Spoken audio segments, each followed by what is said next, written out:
Hi, this is The Greatest Story Ever Played. I'm Dan. I'm Jordan. And today we're going to be talking about the third episode from The Wolf Among Us, Crooked Mile. Yep, so jumping in, the description of this episode is, after discovering damning evidence at a bloody crime scene, Bigby is just steps behind the prime suspect of a horrific murder. But he's not the only one. Other forces in Fabletown will stop at nothing to protect their interests. Every decision matters this time, and time is ticking in this thrilling third episode of The Wolf Among Us. Okay, so the episode picks up where episode 2 leaves off in that hotel room where we find the weird pictures of snow, blood, the Snow White book, that kind of stuff. Creepy stuff, and we're with the Beauty and Beast.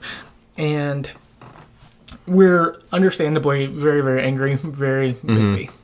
Yep. We're mad, and we want to find out where Snow is to go do something. And Beast tells us that she is at the bridge nearby because that's where Lily's funeral is going to be. So we head that way, and we get there from a distance, and Snow is giving a eulogy for Lily. And this is where our first decision comes up, which is, do we want to interrupt Snow during the eulogy or not to tell her about this? And we both chose not to interrupt her. 81% of people did the same thing. 19% of people did interrupt. Yeah. For me, I was kind of like, it's the wrong place, for sure. And the information wasn't like, you'll get killed at this funeral, so it didn't seem urgent enough to do it anyway. Yeah, I agree. This seemed like a throwaway decision to me. It's like, I guess 19% of people did interrupt, but to me it's like, it seems like there's literally no point in interrupting. All it would do is piss everyone off, and we'd look like an asshole. Yeah, I guess if you were playing like as an asshole straight up and that's it, but yeah. Didn't see the point. Yep, same. Chris on Twitter wrote in, and he said, I waited till her eulogy was done. Yep. Nikki on Twitter said, I didn't interrupt her. It would have been a total asshole move. Yep, totally agree. Yeah, so it seems like we're all on the same page. No reason to interrupt this funeral. Yep. While we're waiting at a distance, the Tweedles show up. And they've got shotguns to our back. And they're trying to make us agree that we'll stop looking for Crane. And for me, I didn't make a deal with them. And I didn't like try to fight them because I didn't want to cause a scene personally. Like, I didn't want to ruin the funeral, so I just tried to be like, "Shut up, wrong place," or not say anything. That's kind of what I went with.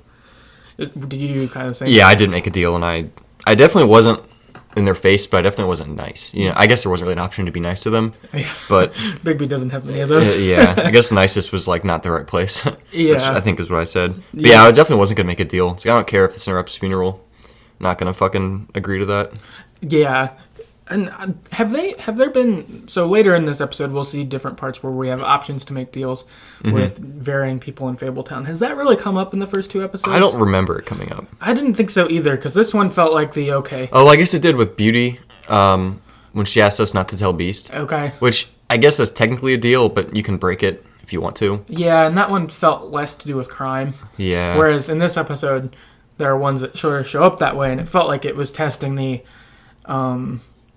almost like Training Day, the movie. Like, are you going to be a cop that is on both sides of the law? Are you going to be a cop that is straight and narrow? Are you going to be crooked? Like, this episode specifically felt like it was pressing a lot more of the,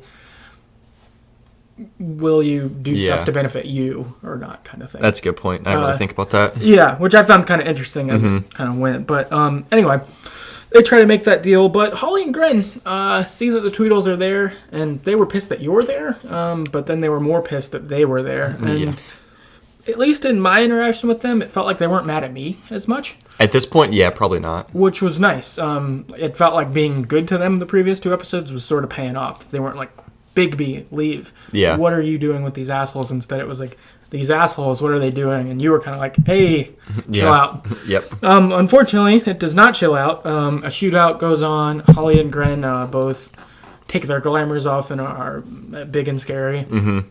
Shootout goes down, and you are shot, Gren is shot, Holly's shot, you're all hurt, and the Tweedles run off. Yeah. And apparently, if you fail all your like QuickTime events in this, Snow will get shot. Also. Oh shit! Really? Yeah, which I didn't fail them, but I saw that reading and. Man, I wonder if she would. I mean, she obviously wouldn't die. It'd be crazy. I assume she wouldn't die at least. Yeah, I don't think she dies. I think she just also gets healed like you do or whatever. Yeah. Crazy. Yeah, so that's kind of wild. After this, you're back at the office, though. You've been healed up. Some doctor guy has healed you up and is also healing Holly and Gren.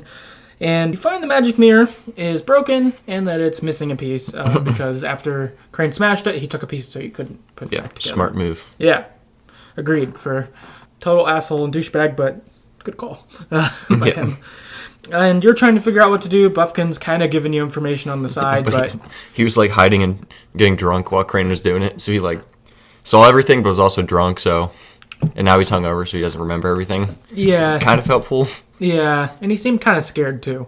Like, when I was playing, it felt like Snow was being kind of mean to him. And I think Buffkin was more afraid of that sort of because Crane is probably really mean to him. Yeah. So I tried to be kind of cool with him. Yeah. Personally, just because I kind of like Buffkin anyway. Yeah, he's a cool dude. Yeah.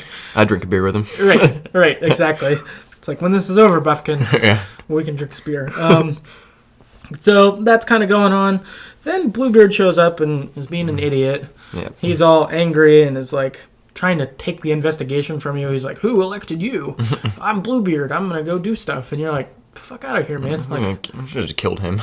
Yeah, I know. If there was like an option to punch him, that's kind of where I'd want to go. Because it's like, get out of here. You're interfering with police stuff. And like, you like fucked up our stuff earlier when you were punching one of the Tweedles. Like, you're a problem in this.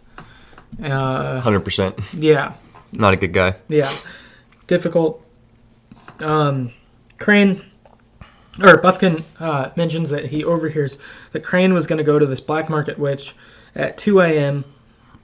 After kind of this information plus Bluebeard's bickering, you kind of run into your next kind of big decision in the game. Yeah, so at this point, you kind of have to decide where you want to start your investigation at this point. So you can either go to the Trip Trap, which is the bar, and like look through Lily's things, which might have some indication of where this black market witch could be located. Or you can go to Crane's apartment, which you can also look for the same information and maybe some more stuff. And maybe find Crane even. Or you can go to the Tweedles office and find the Tweedles because they just shot a bunch of people. So it's like, I mean, there's a lot of good options. So I think it looks like both of us picked Crane's apartment, which 40% of people did. Another 40% went to the Trip Trap, and then 20% went to Tweedle's office first. And why'd you pick Crane's apartment? Part of it was because that's where we were. Like, they were like, it's upstairs. And the Bluebeard was like, I'll go to the one you don't go to. So it was kind of, if you go to the Tweedles, he'll go to Crane's. If you go to Crane's, he'll go to the Tweedles. And I was kind of like, well, I don't really care what you get into with the Tweedles that much. Like, maybe they'll kill you and that'd be fine, or maybe you'll kill them and that'd be fine too. Right. If any violence happens, that's fine. I can't imagine that they have stuff that I necessarily want.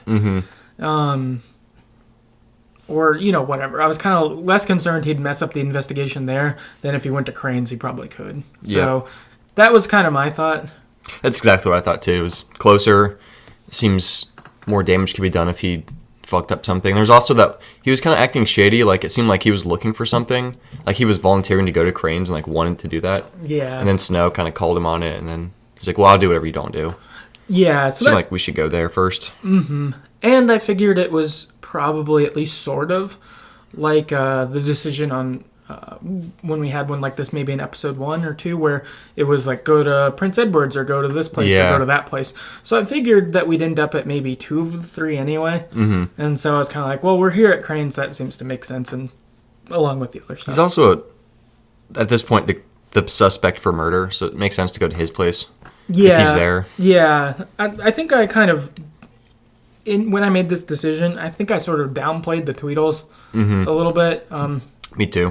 Which, I don't know. As the episode goes on, maybe that would have been a better spot to go. But yeah, whatever.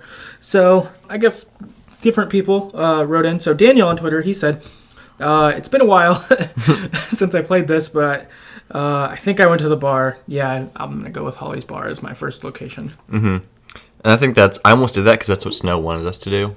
Yeah. No. Chris on Twitter said Tweedle's office. And then Nikki on Twitter said, I think I went to Crane's place, but I'm not as sure anymore. Maybe it was the bar I went to first. I liked the scene with Sleepy Holly, and cool as well. Yeah. So I guess with that, we'll go through them, and they each have actually a little bit of differences based on which ones you go to first. So we'll try to explain that, but it is a little weird because you kind of have, and if you go to this one first, it's kind of this way, but if you go to this one first, it's another way. So. Yeah. But since we both went to Crane's apartment, first we'll start with that. So you go to Crane's apartment, you get to look around, you find out he was stealing money from Fabletown. You can listen to a voicemail he has saying you owe us money by Friday or something. And get it to us before we find you kind of deal. Mm-hmm. If you go into his room, and you actually see Jack stealing stuff from Crane's house. And this only happens if you go there first. If you don't go there first, you actually won't run into Jack. But if you go there first, you'll catch Jack stealing stuff. And he'll try to play it off like he's not doing anything, but he's like watering plants. Yeah. Like, what? Yeah, and I already didn't really like Jack from interaction at the bar. Yeah, he was a dick. Yeah, he was a dick there. So I was like, I'm not really messing with you. Mm-mm. And so you kind of talk to him. He tries to... be like, oh, I knew Crane was gone. I thought I could help myself to a couple things, sort of thing. And you're like, how'd you know that? Yeah. And then Jack tries to make a deal with you as to revealing who Crane's witch is. Mm-hmm. And this is, I guess that I would call this a sort of decision, just because this decision only comes up if you go up first, and there's another one later that is sort of an optional decision. So it's sort of strange. But... this one, you can make a deal with Jack as to who this Auntie Greenleaf is, who is the witch. And 70% of people actually chose to make a deal, whereas 30% did not. Looks like neither of us made the deal. Yeah. When I was playing, it was kind of weird because I didn't make a deal with him, but he still gave me information. I was like, I won't make a deal. Or I was kind of like, nah, I'm not doing that. Or I just kept silent. And he was like, well, what if I tell you and you show that I'm good on it? And then I didn't say anything. And then he was like, well, her name's Auntie Greenleaf and blah, blah, blah. And then I didn't say anything. And I don't think I, when Snow shows up, I don't think I covered for him, but I didn't bust him out either. I was like, oh, he was just going or something like that. So I didn't cover for him. Yeah. And my decision didn't go for covering for him. Yeah, but he still gave me some information. Yeah, that's how mine went too. I think when Snow came, I did cover for him. I think he said he was helping with the investigation because he did give information out. Right. And he was, it doesn't matter, we're the law, so we can do whatever we want, I guess. Right. And I don't have a problem with him stealing from Crane. Like, shouldn't do it, and under different circumstances, I'd care a lot more. But in this circumstance with Crane, being on the run, it's like, just don't do it again. Yeah. Yeah, it wasn't the worst thing. I don't hate it. I think just being a cop, I was kind of like, that sort of thing. They definitely don't like making deals. It's like, no, if I really want it, I'll just fuck you up and get the information out of you. I don't want to, but I'd rather do that than make a deal with you. Right, that was kind of my attitude too. Nikki on Twitter, she wrote in, and she said that she did make a deal with Jack. Not Zach. Zach, new character. Jack. I felt like I could use every bit of information I could get, so I made the deal. Yeah. And that makes sense. Yeah. I think that was kind of the tension this episode could have built, is how much do I want the information versus what kind of cop do I want to be? Mm-hmm. And so for me, a lot of the time it was kind of, I don't want to make deals with anyone. Yeah. I'm the law, and I'm going to try to live that way. Yeah. I was pretty tempted to make the deal because Jack seems relatively harmless. He's a dick. And he's a thief, clearly. Right. But, what could he really... down the line, what could he really do, you know? So I was tempted. I was like, nah, I'm not going to do it. Yeah, no, that makes sense. Yeah. Next, from here, you get the option to kind of decide where to go next. For me, I actually just went straight to the bar from here. Yeah, I did too. You do the same thing? Yeah. Yeah, so neither of us were at the Tweedle's office. But here's what happens if you go to the Tweedle's office. Oh, actually... I guess this makes more sense. If you go to Crane's office second, what happens is you get there and Bluebeard's burned some stuff. Probably whatever Jack was stealing, as it sounds like. So instead Jack's not there, but Bluebeard burned shit if you go to Crane's second. Ah, yeah. So I don't know what he burns, but it's probably what Jack stole, it sounds like. So, yeah, that covers Crane's. Again, we both went there first, so we didn't experience that. But looking around online and watching some playthroughs, it seems like that's what goes down. Tweedle's office, if you go there first, what happens is you get let in by Flycatcher into their office. And Flycatcher is the janitor there, so he's kind of walking around. You're like, hey, will you let me in? He's like, well, I'm not really supposed to, but I bet they wouldn't mind. Like, he's kind of an innocent dummy. Yeah. It seems like is the vibe I got. And while you're there, you're looking around, and you see, like, they've got case files. You find out that they're detectives, sort of. Yeah, like private investigators. Yeah, kind of thing. And so Flycatcher is kind of trying to convince you that the Tweedles are okay in this. He's like, they're all right. They're actually a lot like you. Like, if someone loses something, they'll try to find it for them. Or, bullshit. yeah, that sort of thing. You also see that they're kind of weird. Like, they sent letters to each other, like, Dear brother, I would like a dog. Sincerely dumb. And then the other one's like, Dear brother, you know I hate dogs. And he's like, they mail this to each other. So you kind of see this other side of the Tweedles that I hadn't seen before. Like, usually they're just trying to fight us. Yeah, or kill us. Yeah, and it was like, okay, they're maybe not the worst. And even hearing him kind of talk that way. Yeah. Flycatcher, he tries to kind of convince you, and you get kind of mad at him. You're like, no, they're not. They're not like me. They're bad people. They're awful. Flycatcher lets you into this back room. In it, you find out about Crane embezzling here as well. So you get some stuff related to Crooked Man, things like that. In this scenario, you also have kind of this option of giving Flycatcher a job because Crane lets him go as janitor up at your place, and he asks for his job back. And you can offer him a job. It seems like 96% of people did offer him a job in this scenario. Only 4% didn't. I probably would have done the same thing. Yeah, he seemed like a good guy, and it wasn't... it was making deals, but it was a little different seeming, to be honest. It seemed like Crane fired him because he was a jerk more than, like, I'm grifting you for information.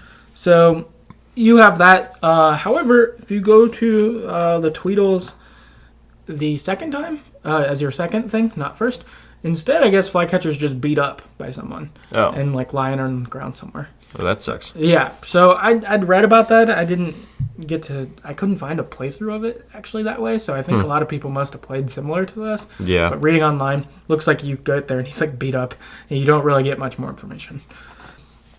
And Chris wrote in, and he said he did make a deal with Flycatcher, so he had that. So then it seems ultimately you end up at the Trip Trap, so I'm thinking the people that go there first might not go anywhere else. I would assume so. No. I mean, maybe you get a second choice. Man, I don't remember. But it seems like if you went the long route, you might be able to go to both places and then last to the bar. But I kind of wonder if you go to the bar, if that's the only place you go, because there is some good information there. But maybe you have to do two no matter what. Because both at the... you learn about Auntie Greenleaf at each... Yeah. Of either Tweedle or Crane. You learn the name, and then you get the address book. Yeah. At Holly's. Which I wonder if you'd still I'm sure you still figure it out if you went to the bar first. Yeah, I bet you do figure it out either way. I just wonder if maybe if you go to the bar, you only have to go there. I'm not sure. Yeah. Anyway, at the bar, you get there. Gren and Woodsman are there. Gren's super high and angry because I guess that whatever medicine you're given to help as a fable, you need to sleep on it. Yeah, if you don't, you get super fucked up. Yeah, and that was Gren's goal, so he's super fucked up. And he's pretty angry. Yep. Woodsman actually seems all right in this. He's like trying to be like, Gren, you should really sleep, buddy. Or you probably shouldn't drink a beer on this. Like, that's not good. Yeah. Gren, of course, does not like this, and he's like, you're not my dad, you asshole. Like, fuck you, you piece of shit. He's being pretty mean to Woodsman. Yeah. Actually, and in this angriness, you find out that Woodsman had a relationship with Lily. He used to go see her as a client. So is it just a prostitute thing, or were they kind of into each other? It was a little murky. It was hard to tell exactly. Yeah. Woodsman maybe felt that way, but maybe he was a client that caught feelings. It was kind of hard. Yeah. We weren't sure, and obviously Lily's dead, so we can't know. But during this, this kind of chaos between them two is kind of going on while we're like Where's Lily's stuff? Where's Lily's stuff? Yeah, just tell us so we can leave. Yeah, tell us so we can leave. But again, with this, I tried to be cool here. Yeah, me too. I feel like the citizens of Fabletown, with Gren and Holly, the last 2 episodes have been trying to be really cool to them. Again here, and even seeing this side of Woodsman trying to take care of his friends, it kind of made me feel like he was more all right too. Even again, the game started with him beating up Donkey Skin and trying to kill us. And stuff, but he seemed like a better person. Like each episode, he seemed a little bit better. Yeah, and this, granted, that the first episode too, he was like super drunk. Not that excuses trying to kill someone and beating up someone, but this time he seemed not drunk and relatively sad about stuff. Right. So that's cool. Yeah, he seemed more all right. Yeah. Not with all the characters we've met so far, not the bad guy we maybe thought he was, and instead lots of other characters have emerged as much worse people. Oh, yeah. For sure. Yeah.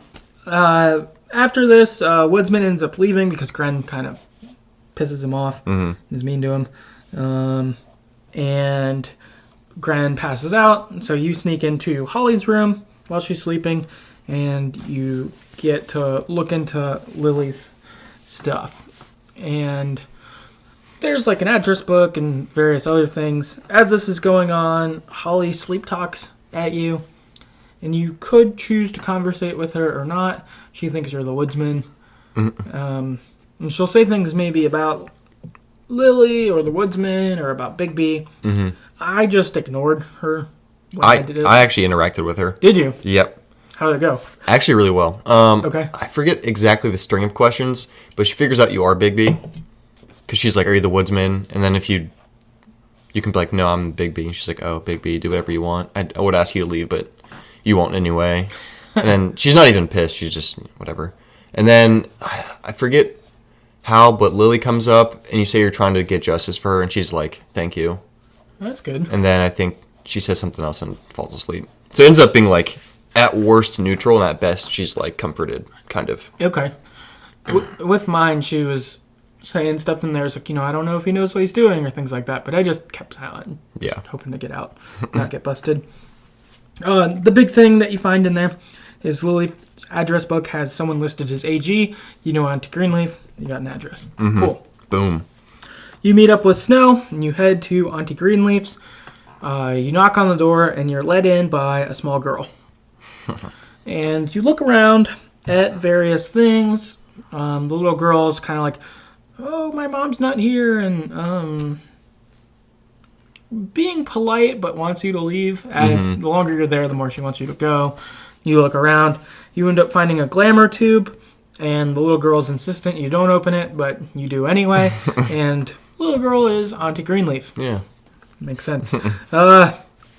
And she's pretty difficult at first. You're like, where's Crane? And she's like, I'm not going to tell you. And she's being annoying. Yeah, she sucks. I didn't like her very much in this. She's being difficult. And then Snow tells you that you should burn Auntie Greenleaf's tree.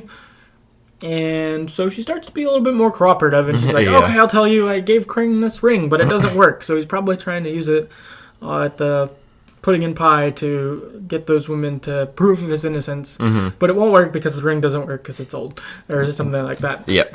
And this brings us kind of to our next decision. Yeah, so she gives us the information. Snow's like, well, you still got to burn the tree because she's selling illegal glamour to like Fabletown Fables, which is legal. So 79% of people did not burn the tree, which we both did not. And then 21% did burn the tree. So what was your reasoning on this one? So this one, I kind of made her agree that she works for us now. Yeah, because you can like give her a job. Yeah. Well, you like give her a job, but you basically are like, you take this job or we're burning your tree, kind of. Yeah, and so that was the route I went with. Same. And this felt different than making a deal, because it did seem like she was doing something that was probably not bad, necessarily. Yeah.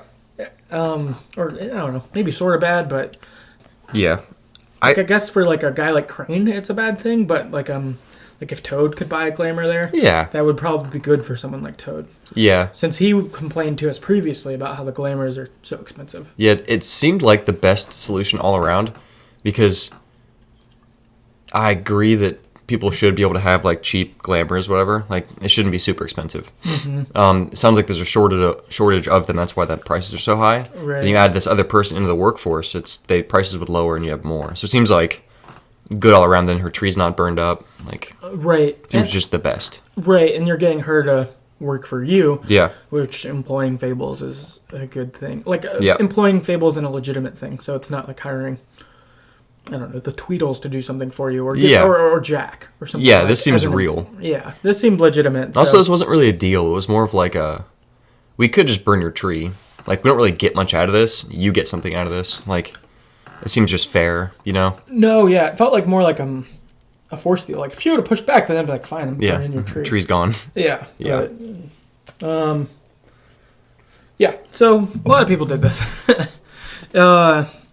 Nikki on Twitter, she wrote in and said, nope, I felt kind of sorry for her. And also, in my eyes, she did the right thing with providing cheap glamours for people with less money. Not for Crane, obviously. That was wrong and pretty fucked up. How shitty is it that someone would have to pay lots for something that's mandatory? Yeah. That's pretty messed up. Good point. Yeah. Looking at you, healthcare. Yeah, seriously. No, that's a good point of like that. Like when we were with Toad, we could have been way meaner to him in the beginning of the game, but it was kind of like, hey, you can't afford it, and like I get it. Like I'm if you're outside and you get caught this way, I'm gonna have to do something. Like I don't want to throw you down the well. That would suck. But like, bro, Yeah. you are heading that way if you do mess this up. So I'm gonna turn the other way because I don't think this is that important either. But that sort of deal. But yeah, I felt all right about that. This felt pretty different than making a deal with Jack. For sure. It didn't really feel like a deal. It felt more like not even a compromise. Yeah, like a forced thing. Like, okay, keep your tree or don't. Your decision. But these are the terms. So she was making a deal with us almost. So it was kind of a little bit different. Yeah. Yeah. Here's legitimate employment to keep this or not. Mm-hmm. After this, we go to find Crane, and we're at the pudding and pie. We get in there, and we push past Georgie, who, of course, is being an idiot, as always. And he's on the phone, and he says, we've got a problem, or something like that. Yeah. And push past Georgie, and we catch Crane attacking Narissa, trying to make the ring work on her. Yeah. At this point, you arrest him, and you can basically go for arresting him for embezzlement or for murder or both kind of thing. When I was playing, I just went with the embezzlement. Yeah, me too. Snow was kind of like, I don't think he's the murderer. Look at how cowering he is. Yeah. Stuff like that. You also had an option to break his nose. I didn't. I did not either. I kind of wish I did now. Really? Kind of. Because I didn't, because I was trying to maintain being like a more good cop or whatever. Yeah. But I realized later on that I don't care about that with Crane as much as I do with the people like at Holly's bar. Yeah. Because those are the people who Fabletown has kind of fucked over, whereas Crane is a little different. So I sort of wish I would have broke his nose. But also because, I would want to. Yeah, he's a I didn't terrible person. Yeah, he sucks. He's awful. So I kind of wanted to, but I didn't. I also did not. Yeah. So, yeah. As we leave the pudding and pie, we get blocked in by some cars in the alleyway. And in the alleyway, we're kind of blocked in. We're blocked in there. And then a woman we haven't met gets out, and then the Tweedles, and they demand you hand over Crane, and they've got their shotguns and stuff. And this intro is badass, so I got a quote from it when we meet the unknown woman. And she says this. She says, "Tweedledee, what's that? The thing that the Mundies call me. Bloody Mary. That's it. And do you know why they call me that? Because some of them, they think that it's funny to have their little sleepovers and go to the bathroom and say my name 5 times in the mirror. They find it less funny when I actually show up and feed their lungs to the family dog." Arf. Badass. Maybe my favorite intro to a villain in quite some time. Mm-hmm. It's just so awesome. She's so sweet. Just shows up. She's badass. Very cool. Yeah. I thought it was cool. Yeah. I really liked that. She was great. Very good bad guy. Good villain for sure. Yeah, for sure. After this, you end up in a shootout, or well, being shot at rather, by the Tweedles. They shoot at Bigby a bunch. A lot. Yep. Enough so that he transforms into his like werewolf, unglamored self. Badass, huge Bigby. You like end up like throwing each of them and like punching them, and you end up at your kind of last decision in the game, which is you've got Tweedledum up by the neck, up against a wall. Yeah. You have the option to kill him or not. So didn't kill him. 56% of people did this, including Jordan. And 44% of people did kill him, including me. Yeah. I killed him. Well, I was mad, of course. Yep. They're super annoying. Yeah, they were annoying. They've shot at us multiple times at this point. And I think that this was where... I don't know, maybe I did make the right choice with Crane and not breaking his nose. But I think the kind of tension that this game has made me feel so far is how to be a good cop, but also how to be the correct cop for the correct people at the correct time, kind of thing. And I don't know that killing people is necessarily ever the right answer, retrospectively. Yeah. But that kind of thing. So, like, the Tweedles have been ongoingly in crimes against us all 3 episodes. Shooting us multiple times. Hitting us. They knocked us out in one of the episodes. Like, you know, all of these varying things. Versus, like, you know, Gren talk shit and it was good to not rip his arm off. Like, he was being difficult, but he didn't deserve something like that happening to him necessarily. So I think that was kind of my mentality with it. And then I was like, fuck it, like, these guys gotta go, like, these villains are making it worse. So you do it, and you end up, like, tearing his throat out. Oh, do you? Yeah, it's crazy. You, like, tear it out, and so he's, like, laying there dead, and, like, half his throat is missing. Oh, wow. You just fucking kill him. So, yeah, it's pretty wild. Why did you choose not to? Good cop, like, didn't... Yeah, I guess I didn't feel like I could ever really be justified in killing someone like that. I mean... It'd be different if we were, like, in some shootout and we were shooting at him to, like, protect us and other people. But at this point, he was super done. He couldn't really do anything. I felt like killing him would just literally be because we were angry at him. Which I wanted to do really bad. Right. Like, I hate them. They're so annoying. And they probably deserve to get killed. Because they shot us each 15 times with a shotgun. Like, it's like, oh, man, you're pretty bad. Maybe you should be dead. Right, I guess... But... Yeah. I just didn't feel like it was enough to kill him because we already had him, like, done. He was done. Yeah. The thing I thought about I guess with that, so you had him done, but if we let him live, he's going to do the same thing again. Which, it's not fair to project on people what they'll do, but on the other side... They've done it multiple times. He's done it the whole time we've known him in this game. Yeah. Like, that's the kind of shit they do. Yeah, I think at this point, if he did something like this again, I would kill him. After, when I watched the playthrough where you go to their office and Flycatcher's talking about him and learning those things about him, I felt a lot worse about killing him. Like, because instead it was like, okay, they are kind of people outside of this stuff, and maybe they are the bad equivalent of us a little more than I would have thought. I still think they suck and whatever. They seem bad. Yeah. The other thing I thought of that maybe would have made me not kill them is thinking about how obviously... the fables like heal way different than people do. You know, so like we've been shot and then we're still healed or different things like that. So maybe shooting at you isn't the same lethalness as it would for you and me. Like if someone shot at me and it was a situation like this, well, like they're intending to kill me. And the Tweedles, of course, probably want to kill Bigby also, but it's sort of different because you don't die so easy. I mean, he got shot 30 times with shotguns. Yeah. Like, well, and you had those parts where you're just like walking into it, like you're walking into like waves at the beach. You're just taking it. You're just taking it, and you're like, I'm gonna go. Yeah. It's like being these guys are Terminator or something. Yeah, these guys are done. Yeah. So I don't know. I thought that, and I was kind of like, maybe this wasn't the right call, but And when I did it too, Snow, of course, was horrified. It tore his throat open, and he just seemed fucking dead. Yeah, I bet that was one reason I didn't kill him too, is because Snow would have seen it. Yeah. Seemed bad to me. Yeah, so that wasn't great. Nikki on Twitter, she wrote in and said, I didn't let Bigby kill the guy, even though I kind of wanted to, but I was worried something really bad would happen because he was pretty much big bad wolf mode. Like, I worried he might get into full bloodlust and hurt someone he cares about.